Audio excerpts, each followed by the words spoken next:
आज हम बात करेंगे पोजीशन ऑफ हाइड्रोजन एटम की। ठीक है, पोजीशन ऑफ हाइड्रोजन एटम क्या है, इसकी पोजीशन ऑफ हाइड्रोजन एटम की बात करने जा रहे हैं। ठीक है,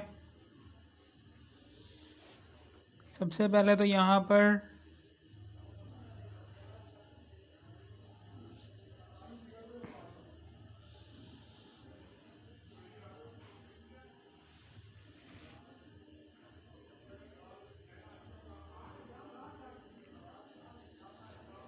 ये पीरियोडिक टेबल है।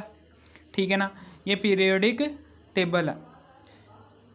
ठीक है ना, मुख्तलिफ साइंसदान आए, उन्होंने कहा जी हाइड्रोजन एटम है ना, उसकी पोजीशन ये है।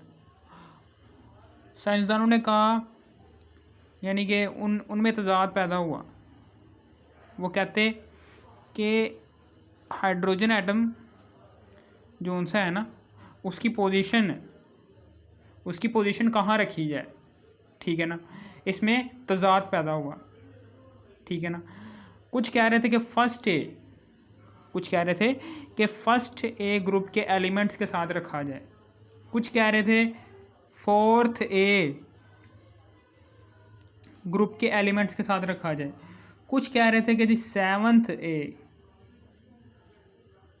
ग्रुप के एलिमेंट्स के साथ रखा जाए, कुछ कह रहे थे, ठीक है ना, कुछ कह रहे थे फर्स्ट ए ग्रुप के एलिमेंट्स के साथ रखा जाए, कुछ कह रहे थे फोर्थ ए ग्रुप के एलिमेंट्स के साथ रखा जाए, कुछ कह रहे थे सेवन्थ ए ग्रुप के एलिमेंट्स के साथ रखा जाए। ठीक है ना, आज हम बात करेंगे कि हाइड्रोजन एटम को किस ग्रुप में शामिल किया जा सकता है, इन तीनों में से। ठीक है ना, आज हम फर्स्ट ए ग्रुप के बारे में बात करेंगे, यानी कि कैसे पता चलेगा। जाहिर सी बात है कि हाइड्रोजन एटम यानी कि एक ग्रुप के एलिमेंट्स के अंदर अगर आप एक एलिमेंट को स्टडी करते, किसी भी ग्रुप के अगर आप एक एलिमेंट को स्टडी करते हो ना, तो उस एलिमेंट की स्टडी की वजह से आप उस ग्रुप के सारे एलिमेंट्स को स्टडी कर लेते हो। यानी कि एक ग्रुप के अंदर जितने भी एलिमेंट्स होते हैं उनकी खसूसियात, उनकी प्रॉपर्टीज़ क्या होती हैं, सेम ही होती हैं। उनकी प्रॉपर्टीज़ क्या होती हैं, सेम होती हैं। ठीक है ना, समझ आ गई आपको। यानी कि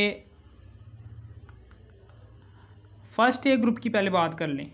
ठीक है ना, फर्स्ट ए ग्रुप की पहले हम फर्स्ट ए ग्रुप के एलिमेंट्स जो उनसे हैं, फर्स्ट ए ग्रुप के अंदर जो उनसे एलिमेंट्स हैं जो कि मेटल्स ही हैं, सारी की सारी मेटल्स हैं। यहाँ पर सिर्फ हाइड्रोजन नॉन मेटल है। ठीक है ना, ये मेरी बात याद रखना कि फर्स्ट ए ग्रुप के एलिमेंट्स जो कि मेटल्स हैं उसकी सिमिलैरिटीज़ क्या हैं हाइड्रोजन एटम के साथ, और डिसिमिलैरिटीज़ क्या हैं हाइड्रोजन एटम के साथ। ठीक है ना, आज हम इसकी बात करने जा रहे हैं। The hydrogen atom resemble, match करता है, इसकी जो उनसी प्रॉपर्टीज़ है ना हाइड्रोजन एटम की, वो मैच होती हैं। किसके साथ मैच होती हैं, ग्रुप नंबर फर्स्ट ए के एलिमेंट्स के साथ, ग्रुप नंबर फोर्थ ए के एलिमेंट्स के साथ, और ग्रुप नंबर सेवन्थ ए के एलिमेंट्स के साथ। The hydrogen atom resemble with group number first A group के एलिमेंट्स के साथ मैच करती हैं, फोर्थ ए ग्रुप के एलिमेंट्स के साथ मैच करती है, सेवन्थ ए ग्रुप के एलिमेंट्स के साथ मैच करती हैं। हाइड्रोजन एटम की रिजेंबलेंस होती है, मैचिंग प्रॉपर्टीज़ होती हैं। यानी कि इन तीनों ग्रुप के अंदर मौजूद एलिमेंट्स के साथ हाइड्रोजन एटम की प्रॉपर्टीज़ रिजेंबल करती हैं, मैच करती हैं।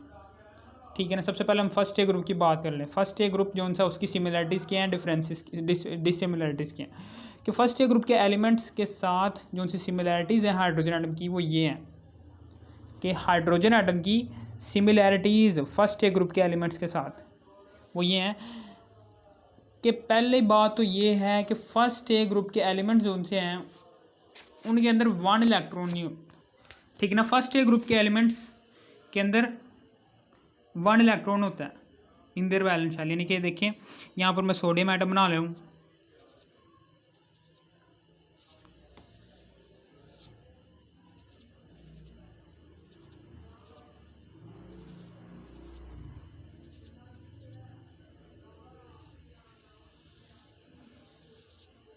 ये सोडियम एटम है, इसके भी वैलेंस शेल में एक इलेक्ट्रॉन होता है। इसी तरीके से हाइड्रोजन एटम है, ठीक है ना, इसके भी वैलेंस शेल में एक इलेक्ट्रॉन होता है, ठीक है। ये सोडियम एटम के वैलेंस शेल में भी एक इलेक्ट्रॉन होता है और हाइड्रोजन एटम के वैलेंस शेल में भी एक इलेक्ट्रॉन होता है। सारे की इसका मतलब कि फर्स्ट ए ग्रुप के एलिमेंट्स, जितने भी एलिमेंट्स हैं फर्स्ट ए ग्रुप के अंदर, जितने भी एलिमेंट्स हैं, सोडियम, पोटाशियम, रूबीडियम, सीजियम, इन सारे के सारे एलिमेंट्स के वैलेंस शेल में एक इलेक्ट्रॉन होता है और हाइड्रोजन के वैलेंस शेल में भी एक इलेक्ट्रॉन होता है। Both hydrogen atom and first A group elements have one electron in their valence shell. और फिर उसके बाद आगे है जी बोथ हाइड्रोजन एटम, ठीक है ना, और बोथ दोनों के दोनों ही इलेक्ट्रॉन को लूज़ करने की सलाहियत रखते हैं। सोडियम एटम भी इलेक्ट्रॉन को लूज़ कर सकता है, हाइड्रोजन एटम इलेक्ट्रॉन को लूज़ करके हाइड्रोजन आयन में कन्वर्ट हो जाता है, और सोडियम एटम भी इलेक्ट्रॉन को लूज़ करके सोडियम आयन में कन्वर्ट हो जाता है, ठीक है ना। Both hydrogen atom and first A group elements form cation, ठीक है ना, बाय लूजिंग वन इलेक्ट्रॉन को लूज करके कैटायन बना देते हैं। फिर both belong to S block elements, और ये एस ब्लॉक एलिमेंट से बिलोंग रखते हैं। इसे हम कहते हैं एस ब्लॉक एलिमेंट्स, ठीक है ना। इसे हम कहते हैं जी पी ब्लॉक एलिमेंट्स, इसे हम कहते हैं डी ब्लॉक एलिमेंट्स, इसे हम कहते हैं F block elements. Hydrogen atom और फर्स्ट ए ग्रुप के सारे एलिमेंट्स किस ब्लॉक से ताल्लुक़ रखते हैं? एस ब्लॉक एलिमेंट्स से। Both belong to S block elements, ठीक है ना।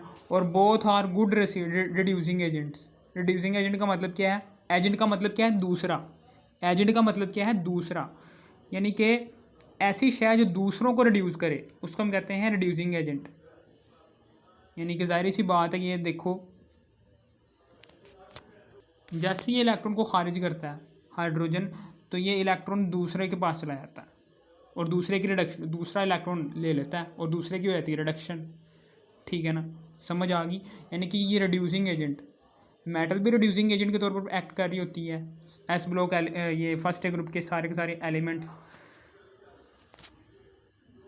जो उनसे हैं वो भी रिड्यूसिंग एजेंट के तौर पर एक्ट कर रहे होते हैं, और फर्स्ट ए ग्रुप में मौजूद हाइड्रोजन एटम भी रिड्यूसिंग एजेंट के तौर पर काम कर रहा होता है। एजेंट का मतलब है दूसरा और रिड्यूसिंग का मतलब क्या है? रिडक्शन, यानी कि ऐसी शय जो दूसरे को रिड्यूस करे। और रिड्यूसिंग रिडक्शन क्या होती है? इलेक्ट्रॉन को दे देना, यानी कि इलेक्ट्रॉन ले लेना। इलेक्ट्रॉन लेने के प्रोसीजर को कहते हैं हम रिड्यूसिंग एजेंट, ठीक है ना। और इलेक्ट्रॉन खारिज हो जाए जब, उसे हम कहते हैं रिडक्शन, ऑक्सीडेशन, ठीक है ना। Both are good reducing agent. Both are यानी कि both hydrogen atom and first A group elements are good reducing agents. फिर उसके बाद आ गया जी डिससिमिलैरिटीज़, ठीक है ना। ये डिससिमिलैरिटी के हाइड्रोजन जो उनसे वो गैस है और फर्स्ट ए ग्रुप एलिमेंट्स जो उनसे वो मेटल है, ठीक है ना। हाइड्रोजन ये जो उनसे है ना, हाइड्रोजन ये गैस है और इसके नीचे जितनी भी मेटल्स एग्जिस्ट कर रही है ना, वो सारी की सारी मेटल्स हैं, ठीक है ना। Hydrogen is gas while first A group elements are metals. इसी तरीके से hydrogen can gain electron and complete duplet rule. एक ये डिसिमिलरिटी है, और दूसरी क्या है?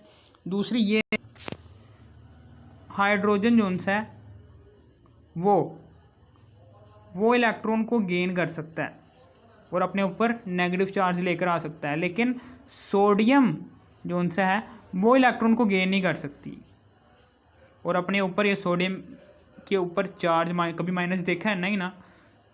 यानी कि सोडियम फर्स्ट ए ग्रुप के अंदर जितने भी मेटल्स हैं वो इलेक्ट्रॉन को हासिल नहीं कर सकती, जबकि हाइड्रोजन एटम है वो इलेक्ट्रॉन को हासिल करके हाइड्राइड आयन बना देता है, ठीक है ना।